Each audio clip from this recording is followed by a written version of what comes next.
Imagine करो कि रात का समय है और तुम अपनी माँ और बहन के साथ ऑटो में कहीं जा रहे हो। तभी कुछ लोग ऑटो में बैठकर तुम्हारी माँ और बहन को देखकर उल्टे सीधे कमेंट्स करने लगते हैं। मेरा सवाल है कि तुम इस सिचुएशन में क्या करोगे? मुझे पता है कि तुम कहोगे ये छपरी लोग हैं, इन्हें क्या मुंह लगाना, लेकिन अंदर ही अंदर तुम्हारा भी मन करता होगा कि मैं ऐसे लोगों को सबक सिखाऊं। लेकिन तुम चाहकर भी कुछ नहीं कर पाते क्योंकि तुम्हारे अंदर का डर तुम्हें कुछ करने से रोक लेता है। तुम्हें लगता है कि अगर मैंने ऐसे लोगों से कुछ कहा तो कहीं ये मुझे मारने न लग जाए। तो मैं तुम्हें यहाँ पर एक रियलिटी चेक देना चाहता हूँ। आज नहीं तो कल तुम्हारे सामने ऐसी सिचुएशन आ सकती है जहाँ तुम्हें न चाहकर भी किसी से फाइट करनी पड़ सकती है। तो ऐसी सिचुएशन में तुम खुद को और अपनी फैमिली को कैसे प्रोटेक्ट कर सकते हो? आज के इस वीडियो में मैं तुम्हें 5 ऐसे तरीके बताऊंगा जिनसे तुम इसी सिचुएशन में फाइट को जीत सकते हो। तो चलिए वीडियो शुरू करते हैं। सबसे पहले फाइट के दौरान तुम्हें इन 2 चीजों का खास ख्याल रखना है। इस दुनिया का एक नियम है, जो इंसान जितना ज्यादा डरता है लोग उस इंसान को उतना ही ज्यादा डराते हैं। अगर तुम फाइट करने से पहले ही पैनिक करने लगते हो तो सामने वाला अपोनेंट तुम्हारी कमजोरी का फायदा उठाकर तुम्हें आसानी से हरा देगा। तो सबसे पहले ऐसी सिचुएशन में खुद को कूल और फियरलेस रखो ताकि तुम फाइट में कोई भी डिसीजन सोच समझ कर ले पाओ। बचपन से ही हमें सिखाया गया है कि गुस्सा करना अच्छी बात नहीं होती, लेकिन क्या हो अगर मैं तुमसे कहूं कि तुम इस गुस्से का इस्तेमाल फाइट जीतने में कर सकते हो? तुम्हें सामने वाले इंसान को दिखाना होगा कि तुम उसकी बातों पर बहुत गुस्सा हो और तुम उसे सबक सिखाने के लिए किसी भी हद तक जा सकते हो, जिससे तुम्हारे ओपोनेंट के मन में तुम्हारा डर बैठ जाएगा।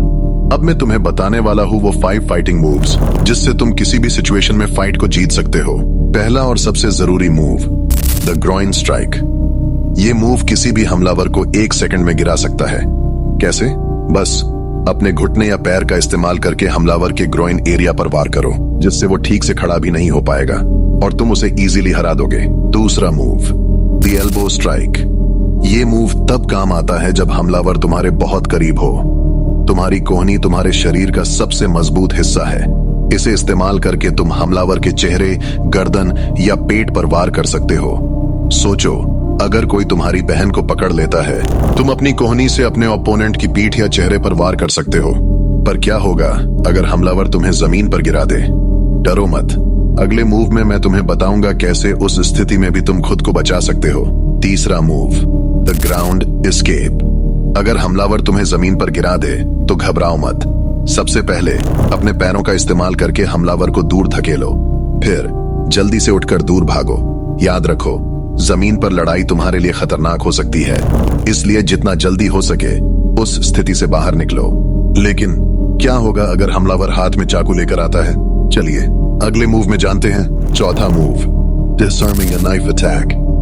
अगर कोई तुम्हें चाकू दिखाए तो सबसे पहले शांत रहो।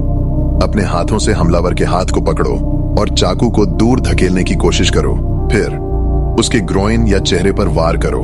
यह मूव थोड़ा मुश्किल लग सकता है, लेकिन प्रैक्टिस से तुम इसमें मास्टर बन सकते हो और हाँ, यह मूव तुम्हारी जान बचा सकता है। पांचवा और सबसे खतरनाक मूव, द आई गाउज।